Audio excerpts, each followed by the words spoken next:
ہمارے چینل پر آنے والے تمام نیو ویورز کو ایک بار پھر سے ہمارے چینل میں خوش آمدید۔ ناظرین، مسلمانوں کے لیے ایک بہت بڑی خوشخبری ہے اور وہ یہ ہے کہ پہلی بار سعودی حکومت نے خانہ کعبہ میں نصب حجر اسود کی واضح ترین تصاویر پیش کر دی ہیں۔ اس ویڈیو میں ہم آپ کو وہ تمام تصاویر دکھائیں گے۔ آپ سے یہ گزارش ہے کہ آپ ویڈیو دیکھنے کے دوران درود شریف کا ورد کرتے رہیں۔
حجر اسود جنت کا پتھر ہے۔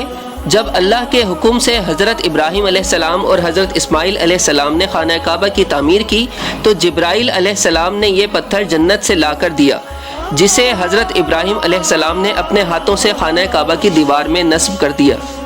حضور پاک صلی اللہ علیہ وسلم کے زمانے میں ایک دفعہ جب خانہ کعبہ کی عمارت کو سیلاب کی وجہ سے شدید نقصان پہنچا تو کعبہ کی عمارت کو ازسر نو تعمیر کیا گیا، اور جب حجر اسود کا معاملہ آیا تو اس کو نصب کرنے کے لیے تمام قبائل میں جھگڑا ہو گیا، اور ہر قبیلے کی یہ خواہش تھی کہ یہ سعادت اسے نصیب ہو۔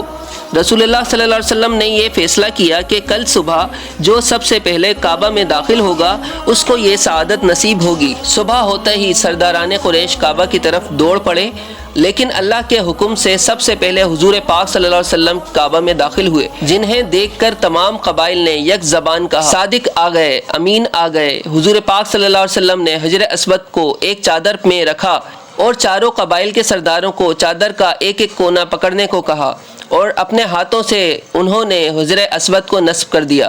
حضور پاک صلی اللہ علیہ وسلم کے اس عمل سے تمام قبائل مطمئن ہو گئے اور ایک بہت بڑی خورش جنگ کا خاتمہ ہوا۔